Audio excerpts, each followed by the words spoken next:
Assalamualaikum warahmatullahi wabarakatuh. Perkenalkan, nama saya Denur Syafira dari TI 4206, NIM 12011842115. Di sini saya akan memaparkan jawaban soal UAS Statin. Nomor 1. Sampel acak perusahaan yang bergerak dalam utilitas listrik, jasa keuangan, dan pengolahan makanan memberikan informasi berikut mengenai keuntungan tahunan per karyawan dalam ribuan dolar, seperti yang disajikan pada tabel 1 di bawah ini. Ini datanya. Haruskah kita menolak atau tidak menolak klaim bahwa tidak ada perbedaan yang nyata dalam populasi untuk keuntungan tahunan per karyawan di masing-masing dari ketiga jenis perusahaan? Gunakan tingkat signifikansi 5% dengan asumsi bahwa keuntungan tahunan per karyawan akan berdistribusi normal dengan varians yang homogen. Untuk menjawab soal ini, kita menggunakan one-way ANOVA. Kita tulis dulu diketahuinya. Diketahui N sama dengan 15, karena datanya ini berjumlah 15. Lalu K-nya 3, karena ada 3 kategori, yaitu utilitas listrik, jasa keuangan, dan pengolahan makanan. Terus N1-nya ada 5, N2-nya juga 5, dan N3-nya 5, itu dari sini. Alfanya 0,05 karena dia tingkat signifikansinya 5%. Nah, langkah pertamanya itu kita menentukan H0. H0-nya itu adalah rata-rata keuntungan tahunan per karyawan tiap perusahaan adalah sama. Selanjutnya, kita menentukan H1. H1-nya itu kebalikan dari H0, sehingga H1-nya berbunyi rata-rata keuntungan tahunan per karyawan tiap perusahaan adalah tidak sama atau berbeda. Statistik yang kita gunakan adalah statistik uji F, yaitu F sama dengan MSB per MSW. Nah, yang pertama itu kita analisis dulu variansinya. Yang pertama kita cari X1 bar. Nah, caranya itu yaitu dari sini 49,1 ditambah 43,4 ditambah 32,9 ditambah 27,8 ditambah 38,3 dibagi 5. Sehingga hasilnya didapat 38,3. Nah, untuk X2-nya juga sama. Caranya itu adalah 55,6 ditambah 25,0 ditambah 41,3 ditambah 29,9 dan ditambah 39,5 lalu dibagi 5 karena N-nya 5. Sehingga didapatkan hasilnya adalah 38,26. Lalu untuk mencari X3 barnya juga sama, yaitu dengan cara 39,0 ditambah 37,3 ditambah 10,8 ditambah 32,5 dan ditambah 15,8. Jangan lupa dibagi 5 karena N-nya 5. Sehingga didapatkan hasil sebesar 27,08. Lalu setelah kita ketemu X1 bar, X2 bar, dan X3 bar, kita mencari X barnya, yaitu dengan cara menjumlahkan si X1, X2, dan X3 ini lalu dibagi 15.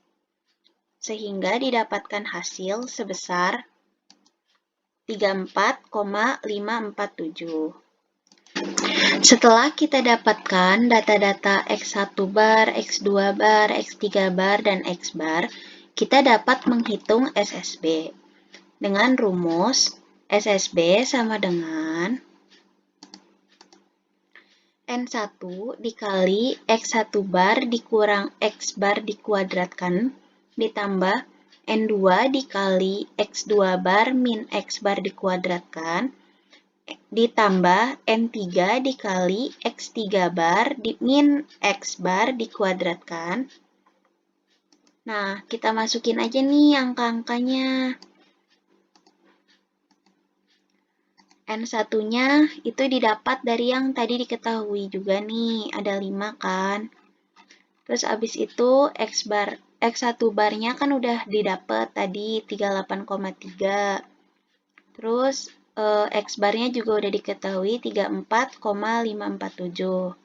Setelah kita masukkan angka dan lalu kita hitung, didapatkan hasil sebesar 418,137. Nah, setelah ketemu SSB ini, langkah berikutnya kita mencari SST, yaitu rumusnya sigma K I sama dengan 1, sigma N J sama dengan 1, YIJ min Y kuadrat per N. Kita masukin angka-angkanya.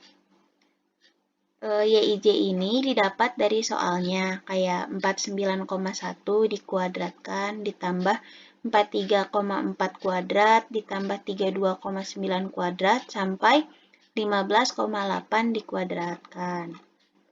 Dikurang 518,2 dikuadratkan dibagi 15.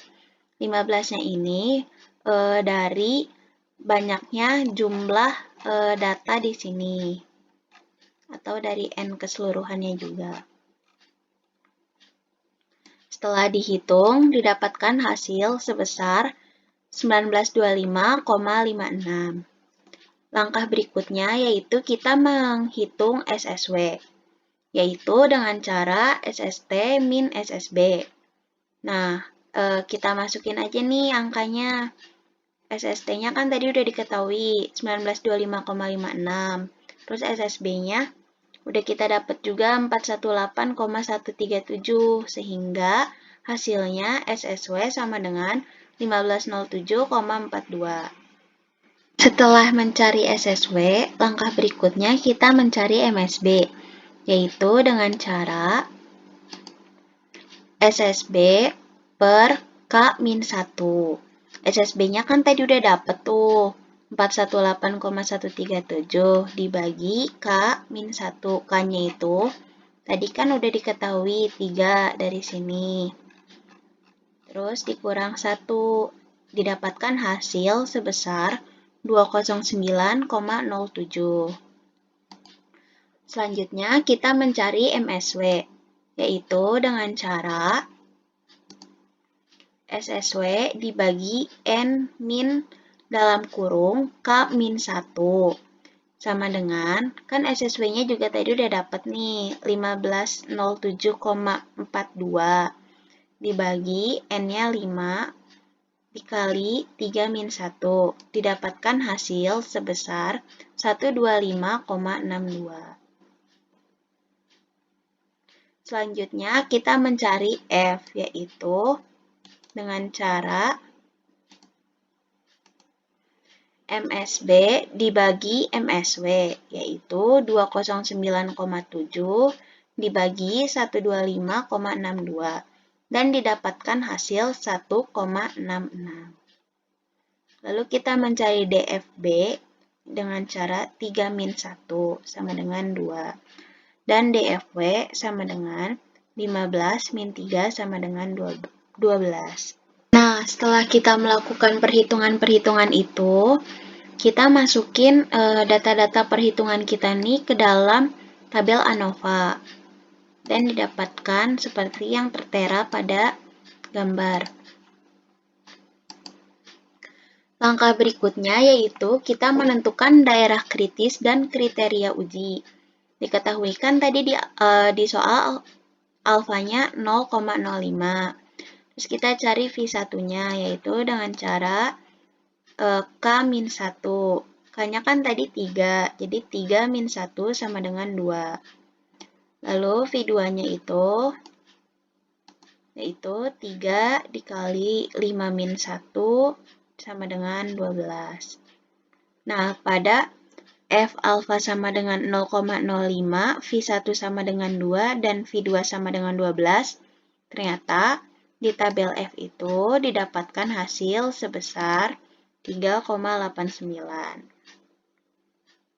Selanjutnya ke kriteria uji. Nah, kriteria ujinya itu tolak H0 jika F lebih dari sama dengan F alfa 0,05 V1 sama dengan 2 dan V2 sama dengan 12 sama dengan 3,89. Tidak tolak H0 jika sebaliknya. Langkah terakhirnya yaitu membuat kesimpulan. Tadi kan kita udah dapet nih F-nya sebesar 1,66. Sehingga kita dapat menarik kesimpulan seperti ini. Ternyata F sama dengan 1,66 kecil dari 3,89 sehingga H0 ditolak. Berdasarkan sampel pada tingkat signifikansi 5%, cukup bukti untuk mengatakan bahwa rata-rata keuntungan tahunan per karyawan tiap perusahaan adalah sama. Sekian dari saya, kurang lebihnya mohon maaf. Wassalamualaikum warahmatullahi wabarakatuh.